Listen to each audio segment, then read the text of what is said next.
le gouvernement français, après avoir demandé l'armistice, connaît maintenant les conditions dictées par l'ennemi. Il résulte de ces conditions que les forces françaises de terre, de mer et de l'air seraient entièrement démobilisées, que nos armes seraient livrées, que le territoire français serait totalement occupé et que le gouvernement français tomberait sous la dépendance de l'Allemagne et de l'Italie. On peut donc dire que cet armistice serait non seulement une capitulation, mais encore un asservissement.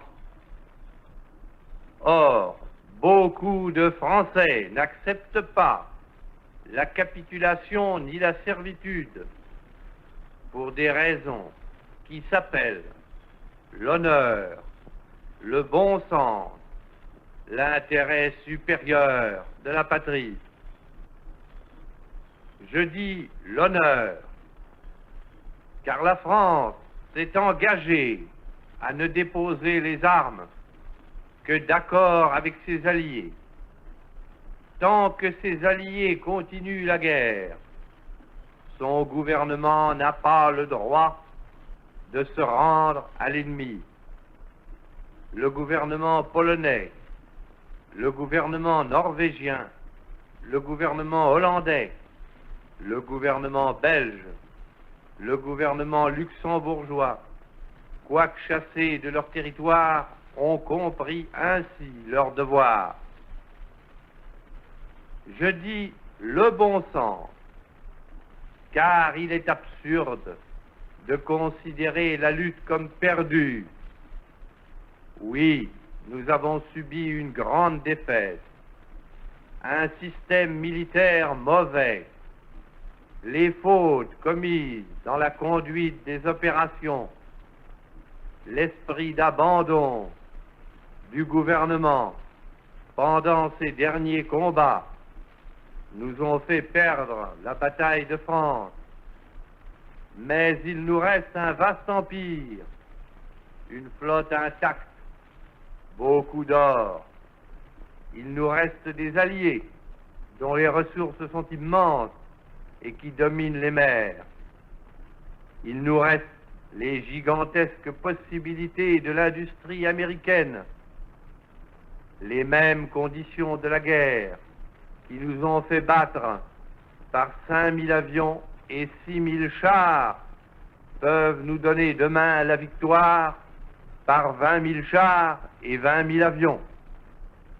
Je dis l'intérêt supérieur de la patrie, car cette guerre n'est pas une guerre franco-allemande qu'une bataille puisse décider. Cette guerre est une guerre mondiale. Nul ne peut prévoir si les peuples qui sont neutres aujourd'hui le resteront demain. Même les alliés de l'Allemagne resteront-ils toujours ses alliés? Si les forces de la liberté triomphent finalement de celles de la servitude, quel serait le destin d'une France qui se serait soumise à l'ennemi? L'honneur, le bon sens, l'intérêt supérieur de la patrie commande à tous les Français libres de continuer le combat là où ils seront et comme ils pourront. Il est par conséquent nécessaire de grouper partout où cela se peut une force française aussi grande que possible.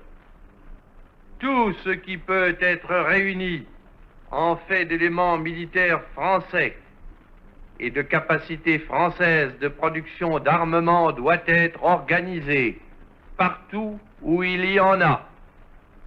Moi, général de Gaulle, j'entreprends ici, en Angleterre, cette tâche nationale.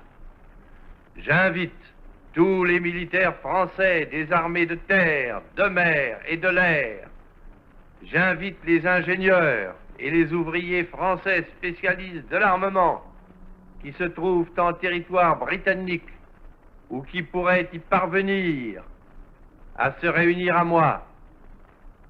J'invite les chefs, les soldats, les marins, les aviateurs des forces françaises de terre, de mer, de l'air, où qu'ils se trouvent actuellement, à se mettre en rapport avec moi.